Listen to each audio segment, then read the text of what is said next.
Assalamualaikum warahmatullahi wabarakatuh. Halo semuanya. Ini saya akan buat konten yang react atau menanggapi dari suatu konten yang di Instagram, yaitu dari akun Telur yang lagi viral mungkin ya di kalangan orang-orang karena menurut kaum golongan yang media arus utama, Telur ini menyebabkan kegaduhan di sektor bawah yang mungkin katanya juga menjadi penyebab orang-orang jadi abai dengan protokol kesehatan lah, abai dengan ketentuan pemerintah lah dan sebagainya karena menyajikan fakta-faktanya pun juga ya nggak tahu ya fakta yang sesuai dengan kondisi dengan pikiran mereka ya.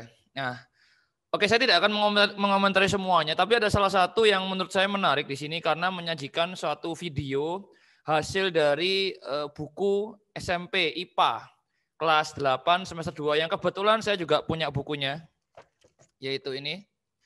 Jadi ini ada di kontennya Telur, kebetulan saya kemarin buka dan videonya, dan saya akan mempelajari dan mengcounter atau menjelaskan maksud dari si pembuat video, namun dengan persepsi yang menurut saya ya dari persepsi guru biologi dan orang yang kebetulan saya pernah baca-baca tentang virus dan sebagainya. Oke, langsung saja kita lihat.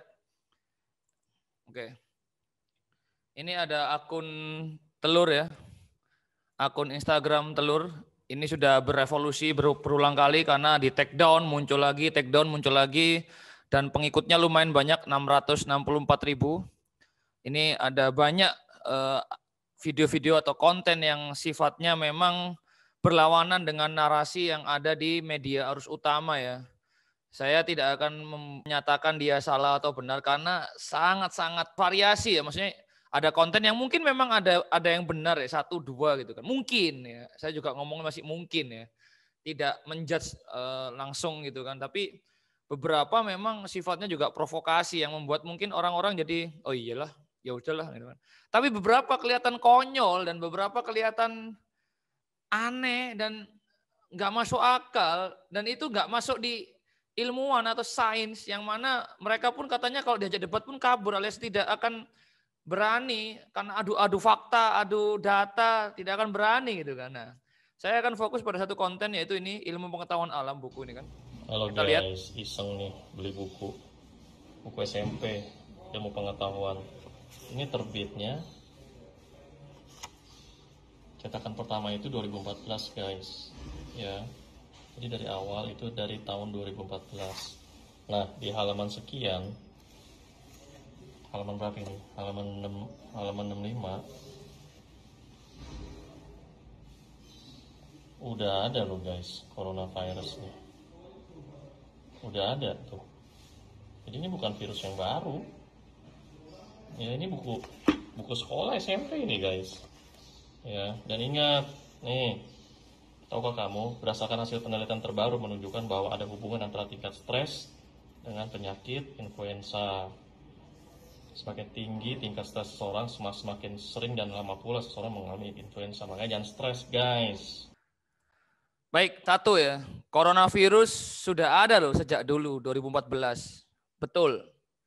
Tidak bisa dipungkiri bahwa virus corona atau virus-virus yang lain itu sudah ada sejak dulu. Bahkan sejak kita kehidupan awal-awal ada di bumi itu ya memang sudah ada itu kan. Maksudnya makhluk hidup itu memang menurut teori evolusi, menurut teori-teori yang berkembang itu memang makhluk yang lebih kompleks berasal dari makhluk yang lebih sederhana gitu kan. Maka dari itu ada makhluk bersel 1, 2 dan bersel banyak gitu kan. Nah, virus itu makhluk setengah makhluk atau setengah jadi gitu kan karena dia tidak ada satu komponen yang membentuk sel gitu karena dia sejak lama juga sudah ada.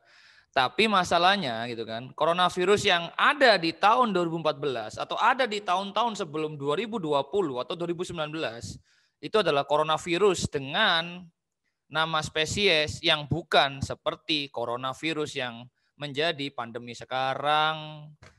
Ya benar, coronavirus sudah ada, tapi versinya itu versi yang lama. Itu coronavirus ada juga yang menyebabkan flu yang lain, bukan flu yang sekarang. Masalahnya coronavirus yang sekarang itu namanya adalah SARS SARS-CoV-2, SARS coronavirus 2 yang menyebabkan coronavirus disease 19 alias COVID-19 yang sekarang ini.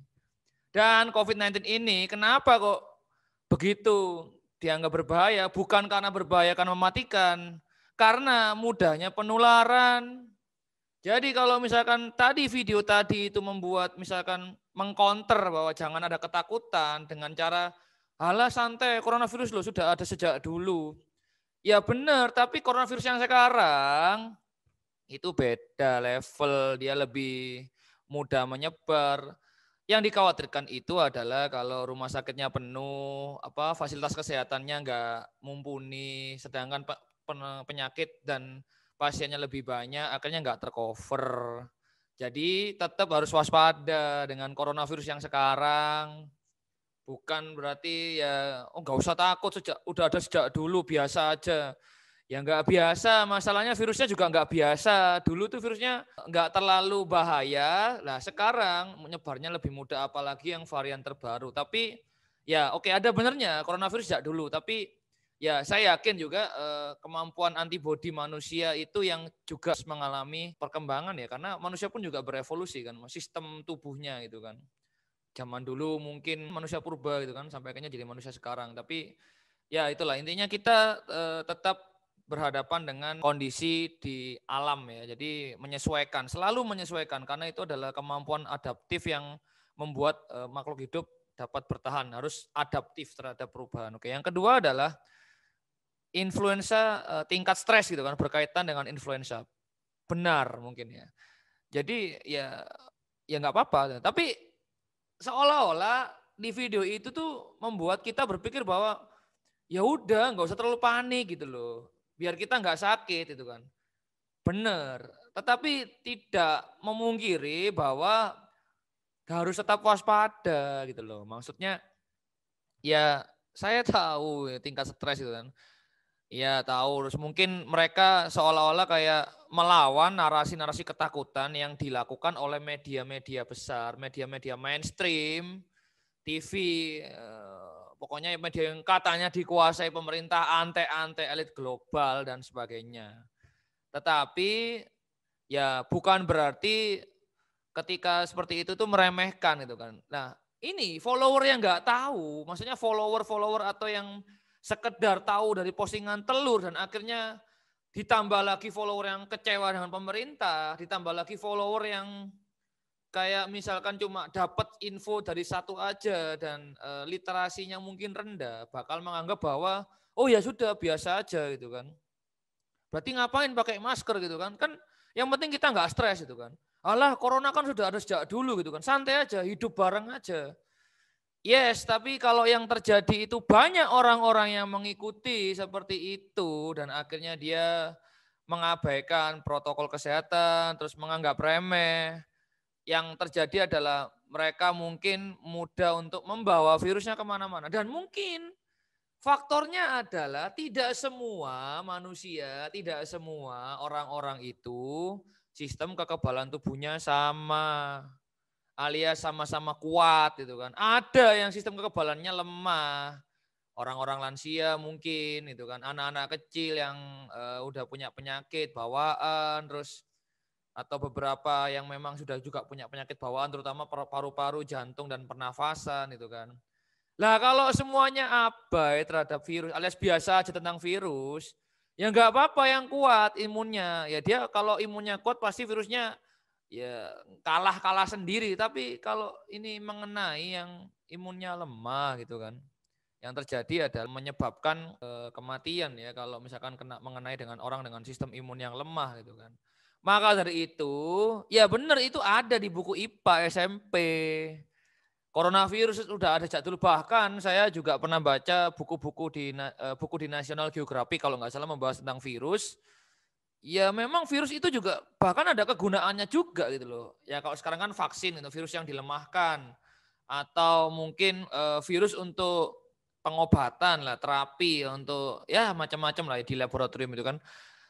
Bahkan virus itu juga berguna untuk peradaban manusia karena sistem kekebalan tubuh pun membutuhkan virus sejak dulu gitu kan. Jadi sebenarnya itu perangnya ya hampir abadi sampai mungkin nanti akhir dunia. Maksudnya perang antara virusnya jadi lebih baru, imunnya tambah kuat.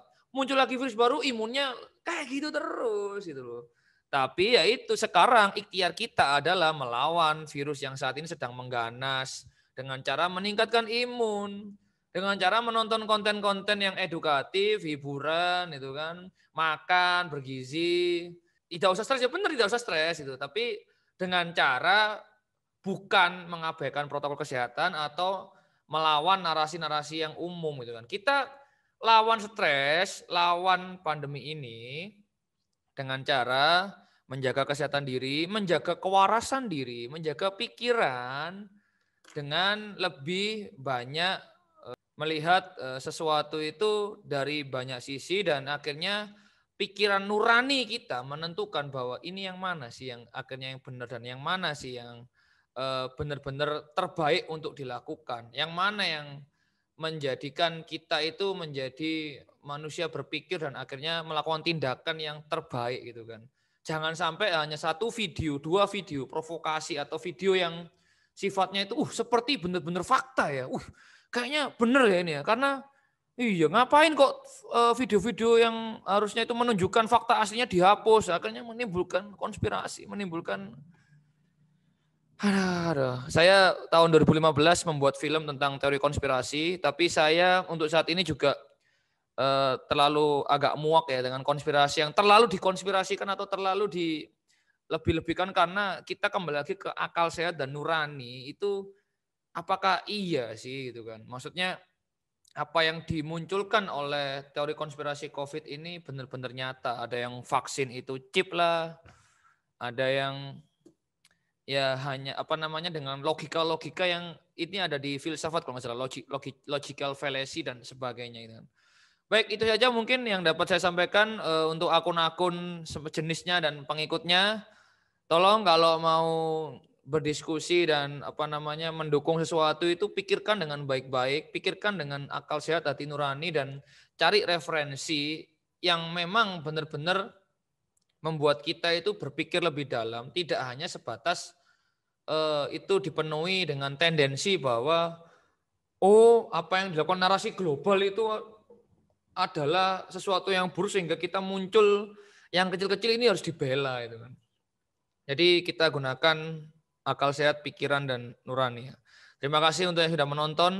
Terima kasih untuk yang sudah mendukung konten-konten pendidikan, konten-konten edukasi, konten-konten yang menyehatkan jiwa, mental, dan fisik, mengkampanyekan hal-hal baik untuk membuat warga, untuk membuat masyarakat tetap paham dan mengerti kondisi terkini dan tidak berbuat gegabah, terutama yang menyangkut kesehatan dan keselamatan. Ya kan? Terima kasih untuk semua akun-akun penyebar yang kebaikan, penyebar sesuatu fakta yang berdasarkan data, realita, dan tidak menyesatkan ya. Untuk akun-akun yang menebar ayo kita mungkin bisa berdiskusi enak gitu kan. Biar nanti terbuka dan akhirnya orang lebih paham yang mana gitu kan. Oke, terima kasih. Assalamualaikum warahmatullahi wabarakatuh. Sampai jumpa di konten berikutnya. Dadah.